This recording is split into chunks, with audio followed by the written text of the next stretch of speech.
Le développement personnel, c'est comme un marteau. On est d'accord, à la base, un marteau c'est fait pour taper sur des clous, mais si tu t'en sers pour taper dans le mur ou pour taper sur quelqu'un, le résultat n'est pas du tout le même. Et bien c'est exactement pareil avec le développement personnel. Parce que concrètement c'est un outil, mais aussi plein de concepts qu'on nous balance comme ça à la figure. On dit ok, démerde-toi avec ça. Mais on n'a pas le mode d'emploi.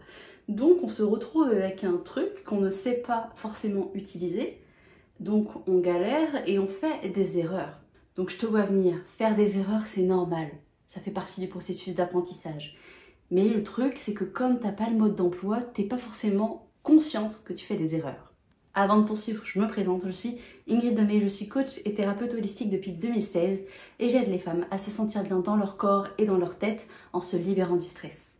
Donc à la base, le développement personnel, c'est un outil qui est censé te servir à planter les clous pour construire les fondations de ta santé mentale solide, pour construire ta confiance en toi, pour construire ta sécurité intérieure, pour construire des relations saines avec les autres et avec toi-même. Mais comme tu n'as pas le mode d'emploi, c'est très possible que tu utilises mal cet outil. Et donc quand tu vas avoir un pic de stress ou que des émotions négatives vont faire surface, tu vas te dire mais que t'es pas une assez bonne personne, que t'as pas assez travaillé sur toi, que t'as pas été assez loin dans la guérison de tes traumas, que t'as pas fait ceci, que t'as pas fait cela, que vraiment t'es trop nul.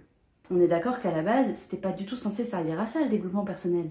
Et il y a un autre truc qui est assez fréquent, c'est de se dire ok, j'ai tout compris, en fait ce qui m'arrive c'est la faute de telle personne parce qu'elle a pas guéri ses blessures, parce qu'elle s'est mal comportée, parce que X, parce que Y, et ainsi de suite. Mais en fait en faisant ça, tu repousses entièrement la faute à l'extérieur et tu ne prends pas de responsabilité sur ta vie et sur tes actes.